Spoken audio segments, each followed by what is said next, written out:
Oke, baik teman-teman. Kembali lagi kita pada kesempatan kali ini. Nah, kali ini kita akan membahas terkait dengan uji asumsi klasik. Salah satunya adalah uji autokorelasi.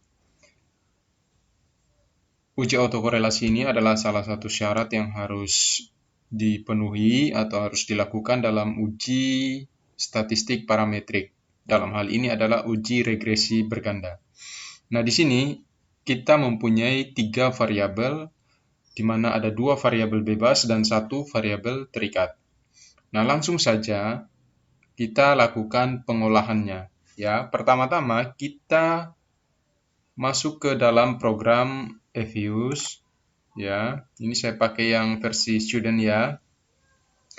Nah, di sini saya mau jelaskan dulu, nanti ini akan kita pakai sebagai landasan atau pedoman kita dalam menginterpretasikan hasil. Oke. Nah, setelah kita masuk ke dalam Evius, pilih file, new, work file, kemudian ini biarkan, ini kan data time series ya, kita lihat 1980 tahunnya sampai dengan 2009.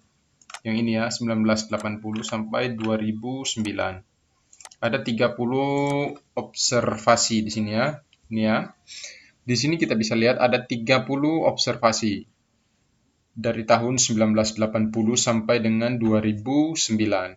Nah, setelah kita lakukan ini, kemudian kita pilih yang quick, menu quick, pilih yang empty group.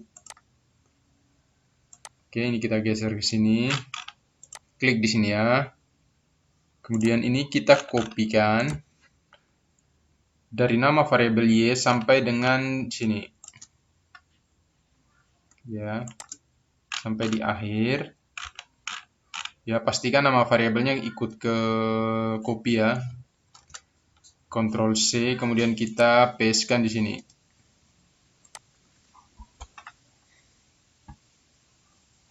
Nah, di sini data kita sudah masuk di dalam lembar kerja Evius. Selanjutnya kita close. Yes. Kita lakukan analisis regresi. Nanti di dalam analisis regresi itu ada namanya tabel Darwin-Watson. Bukan tabel sih, tapi output Darwin-Watson atau output autokorelasinya. Kita klik pada variabel Y, lalu klik tekan Ctrl pada keyboard, klik X1, klik X2, lalu klik kanan, pilih open, lalu pilih yang as equation. Kita hapus C-nya, lalu kita pindahkan di depan Y. Tuliskan C, lalu spasi. Ini biarkan secara default seperti ini, lalu klik OK. Nah, kita lihat outputnya. Kita fokus pada nilai Darwin-Watson-nya. Ya, ini ya.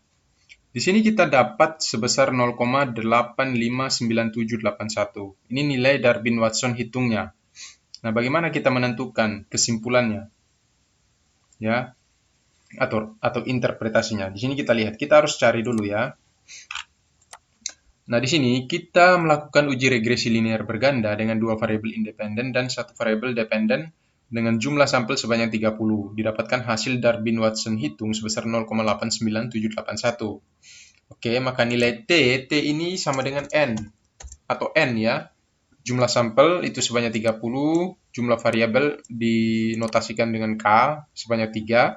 Selanjutnya pada tabel di atas, cari nilai Darwin lower dan Darwin upper-nya.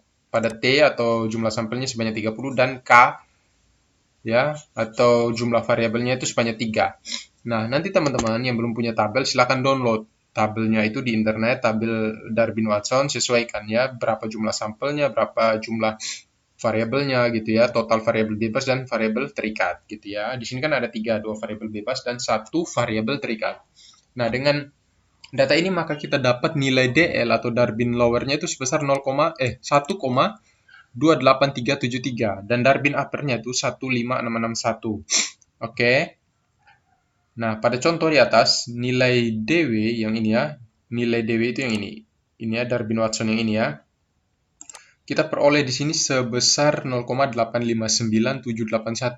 Maka kita hitung terlebih dahulu nilai 4 kurang DW-nya. Itu aturannya ya. Sama dengan 3,140 219. Nah, ini hasil dari nilai 4 dikurangi nilai Darwin-Watson-nya. Yang ini ya, kurang ini. Dapat ini. Oke. Setelah itu, kita menentukan kriteria pengambilan keputusannya. Nah, pertama kita deteksi autokorelasi positif. Karena kan ada dua, autokorelasi positif dan negatif. Nah, ini dasarnya. Jika nilai DW ini kan Darwin-Watson, DL itu Darwin lower, dan Darwin upper, DU. Jika DW kurang dari DL, maka terdapat autokorelasi positif. Ini kita langsung saja ya, supaya jangan terlalu berlama-lama. Kita lihat, kita sesuaikan nilai ini ya, kita tulis dulu di sini ya. Jika 0,859781, berarti kan jika DW kurang dari DL, kurang dari 1,2873. DL-nya kan ini, 1,28373. Maka terdapat autokorelasi positif. Artinya ini benar. Karena nilai ini kan kurang dari ini. DW-nya kurang dari DL. Berarti kan benar ini hasilnya. Berarti ini yang kedua dan ketiga ini salah. Ya, yang kedua dan ketiga ini salah. Oke, karena sudah tidak memenuhi syarat. Nah, ini saja memenuhi kan? Karena nilai Darwin-Watson itu kurang dari 1,28373. Oke, berarti ini benar ya. Maksud di atas adalah DW Darwin-Watson 0,859781 kurang dari DL. Yang ini ya, maka kesimpulannya DL ini kan 1,5561. Sorry, 1, ini bukan 561, 1,28373. Oke. Maka terdapat autokorelasi positif. Kesimpulannya, ya. Ini kan deteksi autokorelasi positif. Berarti ada terdapat autokorelasi positif. Nah, kemudian deteksi autokorelasi negatif. Jika 4DW itu kan nilainya yang ini tadi ya. Ini kan 3,1 setelah dikurangi ya. Maka jika 4 kurang DW, 4 kurang Darwin-Watson, kurang dari DL, berarti 3,140 kurang dari Darwin lower, maka terdapat autokorelasi negatif. Berarti kan salah. Ini kan lebih dari 1, ya. Jika 3, sekian lebih dari 1, sekian, atau jika 4 kurang DW, hasilnya itu lebih dari DU, maka tidak terdapat autokorelasi negatif. Berarti benar ya. Ini kan benar. Lebih dari ya. 3, lebih dari 1, atau nilai 4 kurang DW lebih dari DU. Nah, ini berarti salah ya. Dua ini salah. Oke. Nah, maksud di atas adalah 4 kurang DW 3,140 kurang lebih dari DU. DU itu Darwin upper 1,5. Yang ini berarti ya. Maka disimpulkan tidak terdapat autokorelasi negatif. Nah, bagaimana menyimpulkannya? Ketika sudah ada salah satu saja yang terdapat autokorelasi, maka itu dinyatakan ada terjadi autokorelasi dalam model regresi tersebut. Maka dapat disimpulkan sini, pada analisis regresi terdapat autokorelasi positif, ya, yang ini tadi ya, terdapat autokorelasi positif, dan tidak terdapat autokorelasi negatif, sehingga bisa disimpulkan terjadi autokorelasi pada model regresi tersebut. Gitu ya, jadi teman-teman, gitu cara kita melakukan uji autokorelasi dan bagaimana cara menginterpretasikan. Nanti teman-teman bisa, yang masih bingung, bisa lihat beberapa kali video ini supaya lebih jelas seperti itu ya. Kalaupun belum juga, nanti bisa berkomentar, kita sharing saja lewat kolom komentar. Oke, saya kira itu yang bisa saya sampaikan. Semoga video ini bermanfaat. Nantikan video-video tutorial lainnya.